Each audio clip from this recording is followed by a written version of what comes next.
안녕하세요. 5월 14일 금요일입니다. 오늘은 잠언 7장 10절부터 27절까지입니다. 제가 읽겠습니다. 그때에 기생의 옷을 입은 간교한 여인이 그를 맞으니 이 여인은 떠들며 완악하며 그의 발이 집에 머물지 아니하여 어떤 때에는 거리, 어떤 때에는 광장, 또 모퉁이마다 서서 사람을 기다리는 자라. 그 여인이 그를 붙잡고 그에게 입맞추며 부끄러움을 모르는 얼굴로 그에게 말하되 내가 화목제를 드려 서원한 것을 오늘 갚았노라. 이러므로 내가 너를 맞으려고 나와 내 얼굴을 찾다가 너를 만났도다. 내 침상에는 요와 애굽의 문이 있는 이불을 폈고 모략과 침향과 계피를 뿌렸노라. 오라, 우리가 아침까지 흡족하게 서로 사랑하며 사랑함으로 희락하자. 남편은 집을 떠나 먼 길을 갔는데 은 주머니를 가졌은즉 보름날에나 집에 돌아오리라 하여 여러 가지 고운 말로 유혹하며 입술에 호리는 말로 꿰물어 젊은이가 곧 그를 따랐으니 소가 도수장으로 가는 것 같고 미련한 자가 벌을 받으려고 쇠사슬에 매이러 가는 것과 같도다. 필경은 화살이 그 간을 뚫게 되리라. 새가 빨리 그물로 들어가되 그의 생명을 잃어버릴 줄을 알지 못한 것 같으니라. 이제 아들아 내 말을 듣고 내 입의 말에 주의하라. 내 마음이 음녀의 길로 치우치지 말며 그 길에 미혹되지 말지어다. 대저 그가 많은 사람을 상하여 엎드러지게 하였나니 그에게 죽은 자가 허다하니라. 그의 집은 수월의 길이라 사망의 방으로 내려가느니라. 아멘. 네, 지금 여기는 이제 합천입니다. 예, 여러분 아시는 것처럼 저는 목요일 밤도 늦게 도착해서 잠깐 또 이렇게 찍고 그러고 시간을 좀 보내려고 합니다. 오늘 잠언 7장 10절부터 27절 말씀을 쭉 읽었는데 여기에 이 바로 어제 본 말씀에 나오는 7장 7절 지혜 없는 한 젊은이 또 다른 말로 하면 지혜 없는 젊은이는 마음이 없는 사람이라고 번역해도 틀리지 않습니다. 어, 지혜 없는 사람, 마음이 뭐 좀 부족한 사람, 그 사람이 지금 어디로 돌아다니고 있는지, 이 어제 내가 창밖을 보니까 이 지혜자가 창밖으로 이렇게 보니까 참 깝깝하다 했는데 오늘 그 이야기가 또 이어져서 나오는 부분입니다. 나가서 도대체 돌아다니다가 어딜 갔냐면 누굴 만났냐면 기생의 옷을 입은 사람을 만납니다.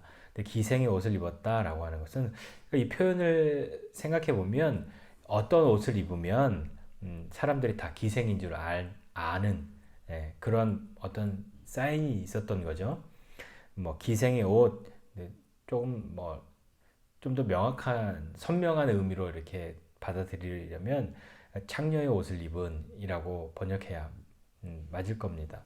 이 지혜가 부족한, 지혜가 없는 이 사람, 마음이 부족한 이 사람이 돌아다니다가 결국은 누굴 만나냐면 이렇게 기생의 옷을 입은 제가 땡겨서 지금 카메라가 움직여서 안 끄고 그냥 할게요. 기생의 옷을 입은 한 여인을 만나는 거죠. 창녀라고 생각해서 만났는데 실상은 이 사람 어떻습니까? 19절에 보면 남편이 있는 사람이에요. 남편이 있는 한 여자를 만나서 그의 이야기를 듣습니다. 그리고 마치 너와 나는 정말 운명적이다라고 하는 그런 뉘앙스의 말과 같이 어떤 이야기를 해요. 14절이죠. 이렇게 이야기해요. 이 13절에 보면 이 여자가 정말 부끄러움을 모르는 얼굴로 이야기를 하는데 뭐라고 이야기하냐면 내가 화목제를 드려 서원한 것을 오늘 갚았어. 그렇기 때문에 내가 너를 맞이하려고 이렇게 나와서 너의 얼굴을 찾다가 이렇게 만났네. 이렇게 이야기하는 거죠. 굉장히 가증한 이야기잖아요. 이 거짓말이죠.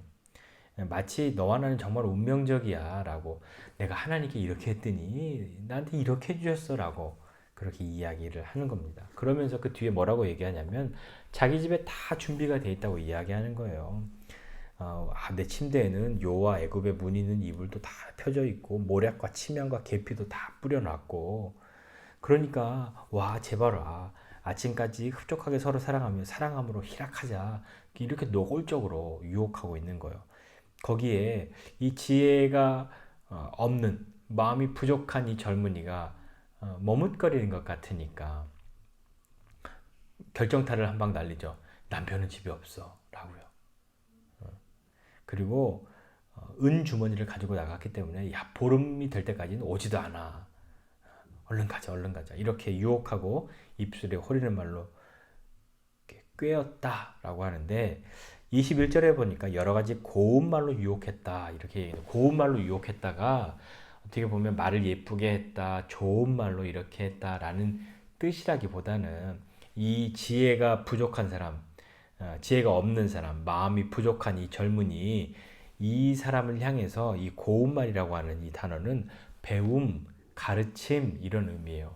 그러니까 굉장히 좀 비꼬는 혹은 이렇게 그의 지혜 없음, 마음 없음을 빗대어서 가르치고 뭔가 이렇게 배우도록 하는 뭔가를 주니까 이 사람이 그냥 얼른 이게 맞는지 안 맞는지도 모르고 아, 내가 뭔가 배우고 있구나, 뭔가 이렇게 가르침을 받고 있구나라고 오해하도록 그렇게 만드는 거죠. 자, 그렇게 된 이 사람의 모습을 보고 있는 거예요. 이 지혜 선생님, 부모가 오늘 이 화자가 보고 있는 거예요. 뭐라고 이야기하냐면 22절 이하에 그거잖아요. 그 젊은이가 지혜가 없는 사람이 마음이 부족한 그 젊은이가 그를 따라갔는데 야 이거 소가 도살장에 끌려가는 것 같고 미련한 자가 벌 받으려고 쇠사슬에 매이러 가는 것 같다. 분명히 반드시 화살이 간을 뚫어버릴 텐데 와 새가 빨리 그물로 들어가서 그 생명을 잃어버릴 줄 알지 못함과 그러니까 불보듯 뻔한데 저거 지혜가 없고 마음이 부족하니까 분간을 못하는구나 하면서 그 사람에 대해서 이야기하죠. 사실 이 젊은이는 어떤 마음이 들겠습니까? 아, 정말 자기가 이렇게 도살장으로 끌려가는 소처럼 그렇게 보일 거라고 생각합니까? 아니죠. 범죄하고 있는 사람은 무엇인가 이렇게 이 당사자는 지금 다른 거에 집중해 있단 말이에요. 이 사실이 어떤 걸 의미하는지 본인만 모르고 있다고요. 자, 그래서 이 지혜 선생님이 부모가 24절 이하에 결론을 지어서 이야기하는 거죠. 야, 그러니까 이제 아들들아, 내 말을 듣고 내 입의 말에 주의해. 내 마음이 음녀의 길로 치우치지 않고 그 길에 미혹되지 않아야 해. 정말 많은 사람들을 상하게 하고 엎드려지게 하고 죽은 사람 정말 허다한데 거기로 가는 길은 멸망으로 가는 길이야. 라고 이야기를 하고 있는 거죠. 자, 우리는 본인이 이런 범죄를 특별히 오늘 특정 지어서 이야기하고 있는 유혹과 어려움은 아내 이외에 다른 여인과 이런 관계를 하는 그것에 대해서 이야기하는 거예요. 쉽게 유혹에 넘어가는데 왜 유혹에 넘어가냐면 지혜가 없는 사람이기 때문에 그래요. 마음이 부족한 사람이기 때문에 이 사람이 뭐가 뭔지 간교한 여인이 말로 꼬여내면 뭔가 하나님 이야기하고 너와 나는 정말 내가 이렇게 하나님께 했더니 정말 우리 운명적이야 막 이런 얘기하면 와 그런가 하고 이렇게 속아 넘어가는 이게 고운 말로 유혹하고 고운 말로 꼬여내는 꿰어내는 이거죠. 이 고운 말이 예쁜 말이라는 뜻이 아니라니까 뭔가 이렇게 지혜가 부족하니까 마음이 부족하니까 뭔가 가르치려고 하고 뭔가 배우는 것 같이 이렇게 엉뚱한 걸 마음에 채우고 있단 말입니다. 자, 그렇다면 우리가 이런 유혹에 빠지지 않으려면 어떻게 해야 될까요? 네, 어떻게 해야 될까요? 왜 이 사람은 이렇게 본인만 모르는 소가 도살장에 끌려가는 것 같은 불보듯 뻔한 이 일을 왜 본인만 모를까요?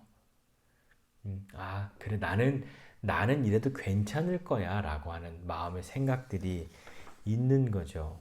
음, 이 사람이 하나님 이야기하면서 화목제를 드렸더니 서운한 걸 내가 갚았더니 너를 만나게 해주셔서 이렇게 이야기한 걸 보니까 나는 괜찮을 것 같다고 그렇게 생각하는 거죠. 야, 이렇게 되니까 정말 내가 하고 있는 이 사랑은 부정한 것이 아니라 정말 순수하게 그렇게 갈 것 같아라고 착각하는 거죠. 이미 마음속에 자기 합리화를 시작한 것과 다름이 없단 말입니다. 지혜가 있어야죠. 지혜. 저와 여러분 모두는 지혜가 있어야 합니다. 음, 지혜가 없으면 우리는 분간할 수가 없습니다. 이제 계속해서 나올 텐데요. 이 지혜의 반대로 나오는 이 음란한 여인, 음녀, 이것은 분간을 못해요. 왜냐하면요, 이 며칠 뒤에 또 나올 텐데 너무나도 모양이 같아요. 예, 주의해서 듣지 않고 분별하라고 하지 않으면 분간할 수가 없습니다. 잘 생각해 보세요. 어떤 말로 정말 얼토당토하는 이야기로 그러는 게 아니라 내가 하나님께 화목제를 드렸더니 너를 만나게 해주셔서 얼마나 이런 이야기 들어보십시오. 얼마나 화목제 드리지도 않고 하나님의 뜻을 바라지도 않고 구하지도 않는 나에게 하나님의 뜻을 이야기하고 온다면 얼마나 확실해 보이고 얼마나 이것이 정당해 보이냐 말입니다. 분간을 할 수 있어야 되는 거죠. 자, 오늘의 이 결론은 이겁니다. 저 여러분은 지혜 없는 사람이 되면 안 됩니다. 마음이 뭔가 부족한 사람이 되면 안 되는 거죠. 부족하다고 해서 아무거나로 채워서도 안 되는 겁니다.